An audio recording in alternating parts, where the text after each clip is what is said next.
Hi friends, hi ಸ್ನೇಹಿತರೆ, ನಮಸ್ಕಾರ. ಬೆಳಗ್ಗೆನೇ ಏರ್ಪೋರ್ಟಿಗೆ ಡ್ರಾಪ್ ಮಾಡೋಕ್ಕೆ ಹೋಗಿದ್ದೆ. ಏರ್ಪೋರ್ಟ್ ಡ್ರಾಪ್ ಮಾಡಿಬಿಟ್ಟು ವಾಪಸ್ ಹೋಗ್ತಾ ಇದ್ದೀನಿ. ಏನಂದರೆ, ಏರ್ಪೋರ್ಟ್ಗೆ ಹೋದಾಗ ಪ್ರತಿ ಸಲನೂ ಮನಸ್ಸಿಗೆ ಅನ್ನಿಸ್ತಾ ಇದ್ದಿದ್ದೇನು ಅಂತ ಅಂದರೆ, ನಾನು ಫ್ಲೈಟಲ್ಲಿ ಹೋಗಬೇಕು ಅಂತ ಹೇಳ್ಬಿಟ್ಟು. ಒಂದು ಸಲ ಆದ್ರೂ ನನಗಂತೂ ಸಿಕ್ಕಾಪಟ್ಟನೆ ಆಸೆ. ಕರ್ಕೊಂಡೋಗ್ಬಿಡ್ತೀನಿ, ಯಾರನ್ನ ಕಸ್ಟಮರೇ ಕರೆದ್ರೆ ಹಂಗೆ ಜೊತೆಗೆ ಹೋಗ್ಬಿಡೋಣ ಅನ್ನೋಷ್ಟು ಆಸೆ. ಯಾರು ಕರೀತಾರೆ? ಯಾರು ಕರೆಯಲ್ಲ, ನಾವೇ ಹೋಗ್ಬೇಕು. ನಿಮ್ಗೊಂದು ಸಣ್ಣ ಕತೆ ಹೇಳ್ತೀನಿ. ಹಿಂಗೇನೆ ಫ್ಲೈಟಲ್ಲಿ ಹೋಗ್ಬೇಕು ಅಂತ ಪ್ರತಿ ಸಲನೂ ಸಿಕ್ಕಾಪಟ್ಟೆ ಆಸೆ ಪಡ್ತಾ ಇದ್ದೆ. ಇಲ್ಲ ಏನಾರ ಮಾಡಿ ಹೋಗ್ಬೇಕು ಅಂತ ಹೇಳ್ಬಿಟ್ಟು. ನಾನು ಡ್ರೈವರ್ ಆದವ್ರು ಹೋಗ್ಬೋದಾ? ಸ್ಟಾರ್ಟಿಂಗು ಫಸ್ಟ್ ಟೈಮ್ ಏರ್ಪೋರ್ಟಿಗೆ ಬಂದಾಗ ಅನ್ನಿಸ್ತಾ ಇತ್ತು. ಪ್ರತಿ ಸಲ ಏರ್ಪೋರ್ಟಿಗೆ ಬಂದಾಗಲೂ ಅದೇ ಆಸೆ. ಈ ಕಸ್ಟಮರ್ ಏನಾರು ಕರೆದ್ರೆ ಹೋಗ್ಬಿಡೋಣ ಅನ್ನೋ ಅಷ್ಟು. ಯಾರು ಕರೆಯಲ್ಲ. ಆಯ್ತು, ಏನಾರ ಮಾಡಿ ಹೋಗ್ಲೇಬೇಕಲ್ಲ. ಇದಕ್ಕೆ ಎಷ್ಟು ದುಡ್ಡು ಇರಬೇಕು? ನಾನು ಅಂದ್ಕೊಂಡೆ ಸಿಕ್ಕಾಪಟ್ಟೆ ದುಡ್ಡು ಇರಬೇಕೇನೋ, 50,000 60,000 ಎಲ್ಲ ಅಂತ ಹೇಳ್ಬಿಟ್ಟು. 50,000 60,000 ರೂಪಾಯಿ ಎಲ್ಲ ಇರಲ್ಲ. ಫಸ್ಟ್ ಟೈಮ್ ಎಲ್ಲ ನಾವು ಅಂದ್ಕೊಳ್ತೀವಿ ಗೊತ್ತಿಲ್ದಿರ. ಅದಕ್ಕೆ ಆಲ್ಮೋಸ್ಟ್ ಏರ್ಪೋರ್ಟು ಡ್ರಾಪು ಅಂತಂದರೆ ಬರೋಕ್ಕೆ ಹೋಗ್ತಾ ಇರಲಿಲ್ಲ ನಾನಂತೂ. ಅದು ನೋಡ್ತಿಂಗೆ ನಾನು ಈಗಲೇ ಹೋಗ್ಬಿಡೋಣ ಅನ್ನೋ ಅಷ್ಟು ಆಸೆ, ಅಷ್ಟು ಕ್ರೇಜ್ ಇತ್ತು. ಹೀಗೆ ಒಂದು ಸಲ ಯಾರೋ ಹೈದ್ರಾಬಾದ್ಗೆ ಕರೆದು, ಹೈದ್ರಾಬಾದಿಗೆ ಗೊತ್ತಿರ ನಮ್ಮನ್ನು ಒನ್ ಡ್ರಾಪ್ ಮಾಡಬೇಕು ಅಂತ ಹೇಳ್ಬಿಟ್ಟು 2 ದಿವಸದ ಮುಂಚೆ ಹೇಳಿದ್ರು ನನಗೆ. ಹಾಂ ಸರ್ ಬರ್ತೀನಿ ಅಂತ ಹೇಳ್ಬಿಟ್ಟು. ನನಗೆ ಫ್ಲೈಟಲ್ಲಿ ಹೋಗೋದೊಂದು ಆಸೆ ಇತ್ತಲ್ವ. ಏನು ಮಾಡಿದೆ, ಹೆಂಗೆ ಒಂದು ಟ್ರಾವೆಲ್ಸ್ಗೆ ಹಿಂಗೆ ಯಾವುದೋ ಒಂದು ಟ್ರಾವೆಲ್ಸಿಗೆ ಫೋನ್ ಮಾಡ್ಬಿಟ್ಟು ಹಿಂಗೆ ಹೈದ್ರಾಬಾದಿಂದ ಒನ್ ವೇ ಡ್ರಾಪ್ ಹಿಂಗೆ ಬೆಂಗಳೂರಿಗೆ ಹೈದ್ರಾಬಾದಿಗೆ ಡ್ರಾಪ್ ಮಾಡೋಕ್ಕೆ ಹೋಗ್ತಾ ಇದ್ದೀನಿ. ವಾಪಸ್ ನಾನು ಆ ಕಡೆಯಿಂದ ಬರ್ತಾ ಫ್ಲೈಟಲ್ಲಿ ಬರಬೇಕು. ಟಿಕೆಟ್ ಎಷ್ಟಾಗುತ್ತೆ ಅಂತ ಅಂದೆ. 3,500 ರೂಪಾಯಿ ಅಂತ ಅಂದರು. 3,500 ರೂಪಾಯಿ ಓಕೆ, ನನಗೆ ಖುಷಿ. ಇವಾಗ ಈ ಕಡೆಯಿಂದ ಹೋಗ್ತಾ 2,500 ರೂಪಾಯಿ ಕೊಡ್ತಾರೆ. 2,200 ರೂಪಾಯಿ ಪೇಮೆಂಟ್ ಇತ್ತು ಹೈದ್ರಾಬಾದ್ಗೆ ಒನ್ ವೇ ಡ್ರಾಪ್ ಮಾಡೋದಕ್ಕೆ. ಯಾವಾಗ? ಈಗ ಒಂದು 10 ವರ್ಷದ ಮುಂಚೆ. ಸರಿ ಆಯಿತು ಅಂತ ಹೇಳ್ಬಿಟ್ಟು ನಾನು ಅವ್ರಿಗೂ ಬರ್ತೀನಿ, ನಾನು ಬಂದು ಡ್ರಾಪ್ ಮಾಡ್ತೀನಿ ಅಂತಂದೆ. ಏನಕ್ಕೆ ಡ್ರಾಪ್ ಮಾಡ್ತೀನಿ ಅಂತ ಅಂದರೆ, ಈ ಫ್ಲೈಟಲ್ಲಿ ಹೋಗೋ ಹುಚ್ಚಿತ್ತಲ್ಲ. ಆಯಿತು ಅಂತ ಹೇಳ್ಬಿಟ್ಟು ಅವ್ರನ್ನ ನಾನು ಡ್ರಾಪ್ ಮಾಡ್ತೀನಿ ಅಂತ ಹೇಳಿ ಸೀದಾ ಇಲ್ಲೂ ಕೂಡ ಬೆಂಗಳೂರಿಂದ ಫೋನ್ ಮಾಡ್ಬಿಟ್ಟು 3,500 ರೂಪಾಯಿ ಅಂದರೆ 2,500 ರೂಪಾಯಿ, 2,200 ರೂಪಾಯಿ, ಒಂದು 2,500 ರೂಪಾಯಿ ಕೊಡ್ಬೋದು ಅವರು. ಅದಕ್ಕೆ ಇನ್ನು 1,000 ರೂಪಾಯಿ ಹಾಕಿದ್ರೆ ಆ ಕಡೆಯಿಂದ ಫ್ಲೈಟಲ್ಲಿ ಬರ್ಬೋದಲ್ಲ. ಈ ಕಡೆಯಿಂದ ಹೋಗ್ತಾ ಒಂದು ಲಾಂಗ್ ಡ್ರೈವು ಆಗುತ್ತೆ, ಆ ಕಡೆಯಿಂದ ಬರ್ತಾ ಫ್ಲೈಟಲ್ಲಿ ಬಂದಂಗೂ ಆಗುತ್ತೆ, ನನ್ನ ಆಸೆನೂ ತೀರುತ್ತೆ ಅಂತ ಹೇಳ್ಬಿಟ್ಟು. ಆಯಿತು ಅಂತ ಹೇಳ್ಬಿಟ್ಟು ಬೆಳಗಿನ ಜಾವ ಇಲ್ಲಿ ಒಂದು 6 ಗಂಟೆಗೇನೋ ಹೊರಟ್ವಿ. ಅಲ್ಲಿ ಸಂಜೆ ಇದ್ದಿದ್ದು 6 ಗಂಟೆಗೆ ಫ್ಲೈಟು. 6 ಗಂಟೆಗೆ ಫ್ಲೈಟ್ ಇತ್ತು. ಅವರು ಬುಕ್ ಮಾಡೋರು ಹೇಳಿದ್ರು 6 ಗಂಟೆಗಿದೆ, 10 ಗಂಟೆಗಿದೆ, ನಿಮ್ಗೆ ಯಾವುದು ಬುಕ್ ಮಾಡಬೇಕು ಅಂತ ಹೇಳ್ಬಿಟ್ಟು. ನನಗೆ ಬೆಳಗಿನ ಜಾವ 6 ಗಂಟೆಗೆ ಬಿಡ್ತಾ ಇದ್ದೀವಿ, ಅಲ್ಲಿ ಬೇಗನೆ ಹೋಗ್ಬಿಡ್ಬೋದು, 6 ಗಂಟೆಗೆ ಬುಕ್ ಮಾಡಿಬಿಡಿ ಅಂತ ಅಂದೆ. ಸರಿ ಆಯಿತು ಅಂತ 6 ಗಂಟೆಗೆ ಟಿಕೆಟು ಬುಕ್ ಮಾಡಿದ್ರು. ಆ ಟಿಕೆಟ್ ಇದನ್ನು ಕಳಿಸಿದ್ರು. ನನಗಂತ ಫುಲ್ ಖುಷಿ ಆಗ್ತಾಯಿದೆ, ಎಕ್ಸೈಟ್ಮೆಂಟು ಆಗ್ತಾಯಿದೆ. ಯಾವಾಗ ಹೋಗ್ತೀನಪ್ಪ ಒಳಗಡೆ, ಫ್ಲೈಟ್ ಒಳಗಡೆ ಅಂತ ಹೇಳ್ಬಿಟ್ಟು. ಅದೇ ಕ್ರೇಜಲ್ಲಿ ಈ ಕಡೆಯಿಂದ ಹೋಗ್ತಾ ಫುಲ್ ಸ್ಪೀಡಾಗಿ ಹೋಗ್ತಾಯಿದ್ವಿ. ಕಸ್ಟಮರ್ ಬೇಗ ಹೋಗ್ಬಿಡ್ತಾ ಇಲ್ಲ. ಸ್ವಲ್ಪ ಸ್ಪೀಡು ಕಮ್ಮಿ ಮಾಡಿ, ಕೊಂಚ ಸ್ಪೀಡು ತಗ್ಗಿಂಚಂಡಿ ಅಂತ ಕಸ್ಟಮರು. ಆಯಿತು ಅಂತ ಹೇಳ್ಬಿಟ್ಟು ಹಿಂಗೆ ಮಾತಾಡ್ಕೊಂಡು ಹೋಗ್ತಾಯಿದ್ವಿ. ಅವರು ಕಸ್ಟಮರು ಸರಿ ಅವ್ರು ಕೇಳಿದ್ರು, ಇವಾಗ ನಮ್ಮನ್ನು ಡ್ರಾಪ್ ಮಾಡ್ತೀರಾ, ನೀವು ವಾಪಸ್ ಹೋಗ್ಬೇಕಾದ್ರೆ ಏನ್ರಲ್ಲಿ ಹೋಗ್ತೀರಾ ಅಂತ ಕೇಳಿದ್ರು. ಅವರಿಬ್ಬರು ಹಸ್ಬೆಂಡ್ ಆ್ಯಂಡ್ ವೈಫು ಬರ್ತಾಯಿದ್ರು. ಸರಿ ಆಯಿತು ಅಂತ ಹೇಳ್ಬಿಟ್ಟು ನಾನು, ಸರ್ ಫ್ಲೈಟ್ ಬುಕ್ ಮಾಡಿದ್ದೀನಿ ಆ ಕಡೆಯಿಂದ ಬರ್ತಾ ಅಂತ ಅಂದೆ. ಅವರಿಬ್ಬರು ಗಂಡ ಹೆಂಡ್ತಿರಿಬ್ರು ಮುಖ ನೋಡ್ಕೊತಾ ಇದ್ದಾರೆ. ನನಗಿಲ್ಲಿ ಮಿರರಲ್ಲಿ ಕಾಣಿಸ್ತಾ ಇದೆ ಮುಖ ಹಿಂಗೆ ಅಂತ ಹೇಳ್ಬಿಟ್ಟು. ಅಯ್ಯೋ, ಇವನಿಗೆ 2,500 ರೂಪಾಯಿ ಕೊಡೋದು ಬದಲು ನಾವೇ ಫ್ಲೈಟಲ್ಲಿ ಹೋಗ್ಬಿಡ್ಬೋದಾಗಿತ್ತಲ್ಲಪ್ಪ, ಇನ್ನು 2,500 ರೂಪಾಯಿ ಹಾಕ್ಬಿಟ್ಟು ಅಂತ ಅವರಿದು. ಸರಿ ಆಯಿತು ಅಂತ ಹೇಳ್ಬಿಟ್ಟು ಫ್ಲೈಟಲ್ಲಿ ಎಷ್ಟು ಟಿಕೆಟು ಅಂತ ಅಂದರು. 3,500 ರೂಪಾಯಿ ಅಂತ ಅಂದೆ. 3,500. ಹೌದು, 3,500 ರೂಪಾಯಿ. ನಾನು ನಿಮಗೆ ಕೊಡ್ತಾ ಇರೋದು 2,500 ರೂಪಾಯಿ, ನಿಮ್ಗೆ ಇನ್ನೂ 1,000 ರೂಪಾಯಿ ಲಾಸ್ ಅಲ್ವಾ, ನೀವು ಮತ್ತೆ ಬಂದಿದ್ದಕ್ಕೆ ಏನು ಬಂತು ಪ್ರಯೋಜನ ಅಂತ ಅಂದರು. ನಾನು ಅವ್ರಿಗೆ ಇಲ್ಲ, ಏನೋ ಸ್ವಲ್ಪ ಕೆಲಸ ಇದೆ, ಎಮರ್ಜೆನ್ಸಿ, ವಾಪಸ್ ಹೋಗ್ಬೇಕು, ನಾನು ನಿಮ್ಮ ದುಡ್ಡು ಬೇರೆ ಒಪ್ಕೊಂಡ್ಬಿಟ್ಟಿದ್ದೀನಿ, ಲಾಸ್ಟ್ ಮೂಮೆಂಟಲ್ಲಿ ಇದು ಫಿಕ್ಸ್ ಆಗಿದ್ದು, ಆಮೇಲೆ ನಿಮಗೆ ಬೇಡ ಅಂತಂದರೆ ನಿಮಗೂ ಕೂಡ ಬೇಜಾರಾಗುತ್ತೆ ಅಂತ ಹೇಳ್ಬಿಟ್ಟು ಅಂದೆ. ಹೌದಾ ಸರಿ ಆಯಿತು ಅಂತ ಹೇಳ್ಬಿಟ್ಟು ಸೀದಾ ಅಲ್ಲಿ ತಿಂಡಿ ಮಾಡ್ಕೊಂಡು ಊಟ ಮಾಡ್ಕೊಂಡು ಅಲ್ಲಿ ಹೋಗೋ ಅಷ್ಟೊತ್ತಿಗೆ 5:30 ಮನೆಗೆ ಅವರೇ ಒಂದು ಓಲಾ ಬುಕ್ ಮಾಡಿದ್ರು ಹೈದ್ರಾಬಾದ್ ಏರ್ಪೋರ್ಟ್ಗೆ ಹೋದಾಗ ಅಲ್ಲಿ 6 ಗಂಟೆಗೆ ಫ್ಲೈಟ್ ಇರೋದು.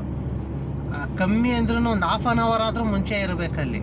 ಇವಾಗ ಇನ್ನೂ ಜಾಸ್ತಿ ಟೈಮ್ ಇದೆ, ಇವಾಗ 2 ಅವರ್ಸ್ ಮುಂಚೆ ಇರಬೇಕು, ಆವಾಗ ಆ ಟೈಮ್ ಇತ್ತು. ಅಲ್ಲಿ 6 ಗಂಟೆ ಫ್ಲೈಟ್ ಇದೆ, ಇಲ್ಲಿಂದ ಬುಕ್ ಮಾಡ್ಕೊಂಡು ಹೋಗೋ ಅಷ್ಟೊತ್ತಿಗೆ ಫ್ಲೈಟ್ ಹೋಗೋದಕ್ಕೂ ನಾನು ಹೋಗೋದಕ್ಕೂ ಎರಡು ಒಂದೇ ಟೈಮ್ ಆಗೋಯ್ತು. 6 ಗಂಟೆ ಅಲ್ಲಿರಬೇಕು, 6 ಗಂಟೆ ಫ್ಲೈಟ್ ಹೊರಡೋದು, 6 ಗಂಟೆಗೆ ನಾನು ಕೂಡ ಅಲ್ಲೇ ಇದ್ದೀನಿ. ಆಮೇಲೆ ಅಲ್ಲಿ ಹೋಗ್ಬಿಟ್ಟು ಕೇಳಿದೆ, ಇಲ್ಲ ಹಿಂಗೆ ಫ್ಲೈಟ್ ಹೊರಟೋಯ್ತು ನಿಮ್ಮ ಫ್ಲೈಟು ಅಂತ ಅಂದರು. ಅಯ್ಯೋ, ಫಸ್ಟ್ ಟೈಮ್ ಎಷ್ಟು ಆಸೆ ಇಟ್ಕೊಂಡಿದ್ದೆ, ಆಸೆ ನಿರಾಸೆ ಆಗೋಯ್ತು. ನನಗಂತೂ ಸಿಕ್ಕಾಬಿಟ್ಟನೆ ಬೇಜಾರಾಗೋಯ್ತು. ಫಸ್ಟ್ ಟೈಮ್ ಹಿಂಗೆ ನಾನು 10 ಗಂಟೆಗೆ ಬುಕ್ ಮಾಡಿಸ್ಬೇಕಾಗಿತ್ತು, ನಾನು ಯಾಕೆ ಹಿಂಗೆ ಆ ಥರ ಬಿದ್ದುಬಿಟ್ಟು ಈ ಥರ ಮಾಡಿಸ್ಕೊಂಡೆ ಅಂತ ಹೇಳ್ಬಿಟ್ಟು. ಫಸ್ಟ್ ಟೈಮ್ ಗೊತ್ತಾಗಿಲ್ಲ ಅಲ್ಲ ನನಗೂ, ಏನೋ ಹೋಗ್ಬೇಕು ಜಲ್ದಿ ಫ್ಲೈಟ್ ಒಳಗಡೆ ಹೋಗ್ಬೇಕು, ಹೇಗಿರುತ್ತೆ ಅದರೊಳಗಡೆ ಕೂತ್ಕೊಬೇಕು ಅನ್ನೋದು ಸಿಕ್ಕಾಬಿಟ್ಟೆ ಆಸೆ ಇದ್ದಿದ್ದರಿಂದ ಬೇಗ ಬುಕ್ ಮಾಡಿಸಿ. ಮತ್ತು ಬುಕ್ ಮಾಡಿರೋರಿಗೆ ಫೋನ್ ಮಾಡಿದೆ, ಅವರೇನಂದರು, ಸರ್ ಫ್ಲೈಟ್ ಮಿಸ್ ಆಗೋಯ್ತಾ, ನೋಡ್ತೀನಿ ಇರಿ ಅಂತ ಹೇಳ್ಬಿಟ್ಟು ನೆಕ್ಸ್ಟ್ ಫ್ಲೈಟ್ ಅದೇ 10 ಗಂಟೆಗಿದೆ ಅಂತ ಅಂದಿದ್ರು.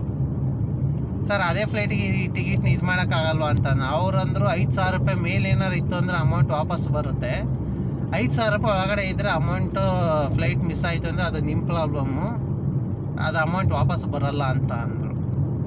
ಅಯ್ಯೋ ಕರ್ಮವೇ, ಇವಾಗ ಏನು ಮಾಡೋದು? ಟ್ಯಾಕ್ಸಿನ ಬೇರೆ ಅಲ್ಲೇ ಇರೋದು ಕೇಳಿದ್ದೀನಿ, ಟ್ಯಾಕ್ಸಿಗೆ 650-700 ರೂಪಾಯಿನ ಆಗಿದೆ.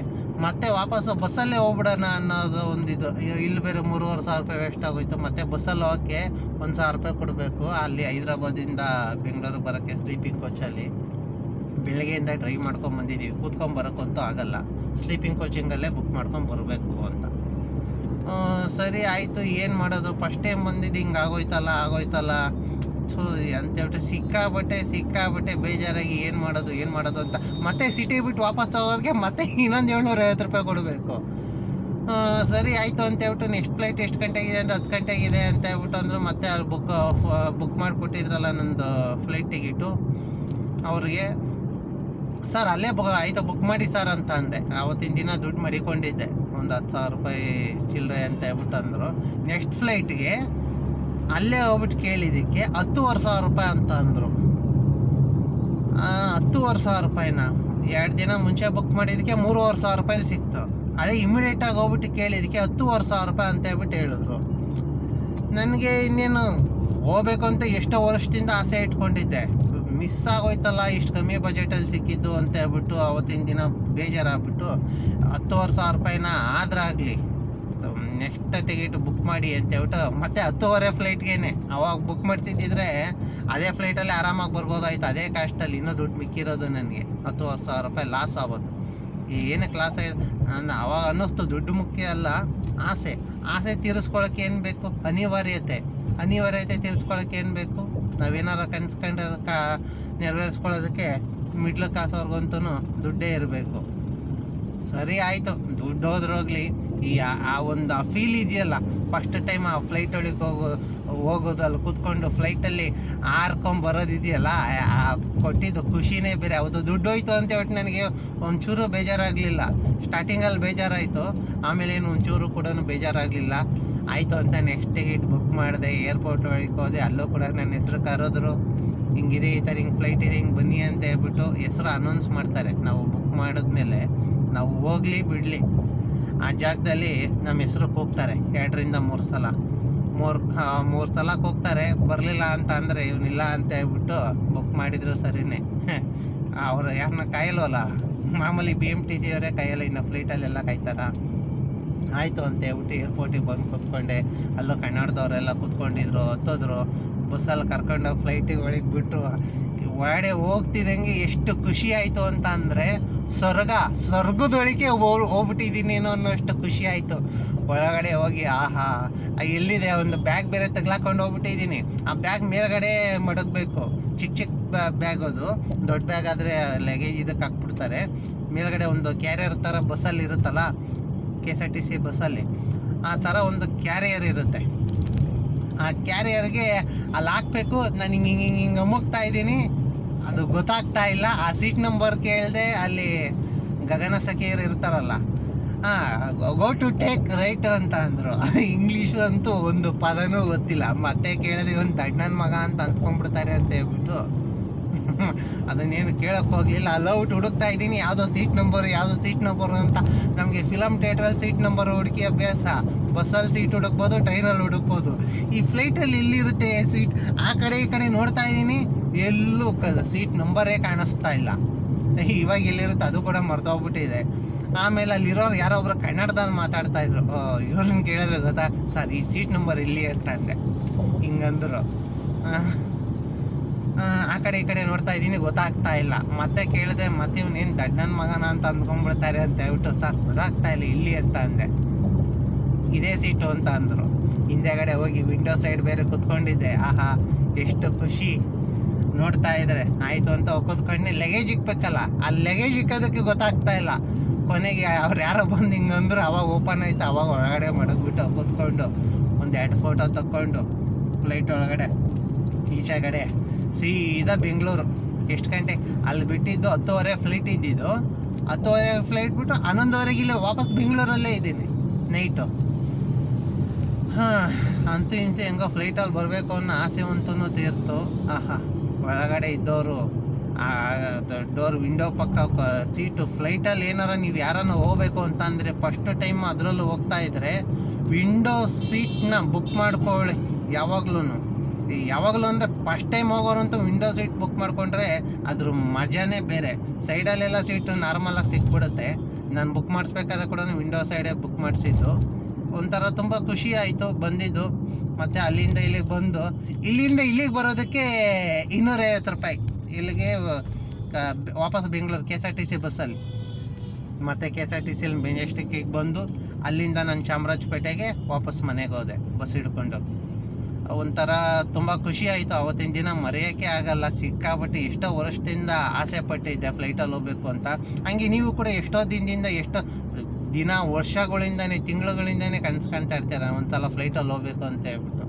ಅದೇನು ದೊಡ್ಡ ವಿಚಾರನೇ ಎಲ್ಲ. ದುಡ್ಡಿದ್ರೆ ಆರಾಮಾಗಿ ಹೋಗ್ಬಿಟ್ಟು ಬರ್ಬೋದು. ನೀವು ಏನಾರು ಹಂಗೆ ಅಂದ್ಕೊಂಡಿದ್ರೆ ಒಂದ್ಸಲ ಹೋಗ್ಬಿಟ್ಟು ಬನ್ನಿ, ವಿಚಾರಿಸಿ ಒಂದು ಟ್ರಾವೆಲ್ಸ್ ಅವ್ರನ್ನ. ಅದರಲ್ಲೂ ಹಳ್ಳಿ ಕಡೆಯವ್ರಿಗಂತೂ ತುಂಬಾ ಆಸೆ ಇರುತ್ತೆ ಹೋಗ್ಬೇಕು ಅನ್ನೋದು. ಎಷ್ಟೋ ಜನ ಗೊತ್ತಿರಲ್ಲ ಅಲ್ಲಿ ಹೋಗ್ಬೇಕು, ಏನು ಮಾಡಬೇಕು, ಹೆಂಗೆ ಏನು ಅಂತ ಹೇಳ್ಬಿಟ್ಟು. ಇವಾಗೆಲ್ಲ ಏನೋ ಒಂದು ಯೂಟ್ಯೂಬಲ್ಲಿ ಹಾಕಿದ್ರು ಕೂಡ ಹೆಂಗೆ ಏನು ಅಂತ ಬಂದ್ಬಿಡುತ್ತೆ. ಅವತ್ತಿನ ದಿನ ನನಗೇನು ಅಷ್ಟೊಂದು ಗೊತ್ತಿರಲಿಲ್ಲ. ಅವಾಗ ಯೂಟ್ಯೂಬ್ ಇತ್ತು ಅನ್ಸುತ್ತೆ, ಬಟ್ ಅಷ್ಟೊಂದು ಚೆಕ್ ಮಾಡೋ ಅಷ್ಟು ಇರಲಿಲ್ಲ. ಯೂಟ್ಯೂಬ್ ಇತ್ತೋ ಇರಲಿಲ್ವೋ ಗೊತ್ತಿಲ್ಲ. ಅವಾಗೆಲ್ಲ ಕೀಪ್ಯಾಡ್ ಸೆಟ್ಗಳಲ್ಲಿ ಯೂಸ್ ಮಾಡ್ಕೊಂಡಿದ್ದು. ಹಂಗಾಗಿ ಈ ನಾನೊಂದು ಸಣ್ಣ ಎಕ್ಸ್ಪೀರಿಯನ್ಸ್ನ ನಾನು ನಿಮಗೆ ಹೇಳಿದೆ. ಏನಕ್ಕೆ ಅಂತಂದ್ರೆ ಹಂಚ್ಕೊಬೇಕು ಅಂತ ಅನ್ನಿಸ್ತು. ಪ್ರತಿ ಸಲ ಏರ್ಪೋರ್ಟ್ಗೆ ಹೋದಾಗ್ಲೂ ಅಷ್ಟು ಆಸೆ ಆಗ್ತಾಯಿತ್ತು. ಇವಾಗೇನು ಅಷ್ಟೊಂದು ಆಗ್ತಾಯಿಲ್ಲ. ಈಗ ಏನು ಆಸೆ ಅಂತ ಅಂದರೆ ನನ್ನ ಮಗಳನ್ನ, ನಮ್ಮ ವೈಫ್ನ, ನಮ್ಮ ಅತ್ತೆನ, ಹಿಂಗೆ ಎಲ್ಲರ ಜೊತೆ ಎಲ್ಲರೂ ಒಂದು ಔಟ್ ಆಫ್ ಕಂಟ್ರಿಗೆ ಹೋಗ್ಬಿಟ್ಟು ಬರಬೇಕು ಅನ್ನೋದು ಒಂದು ಆಸೆ.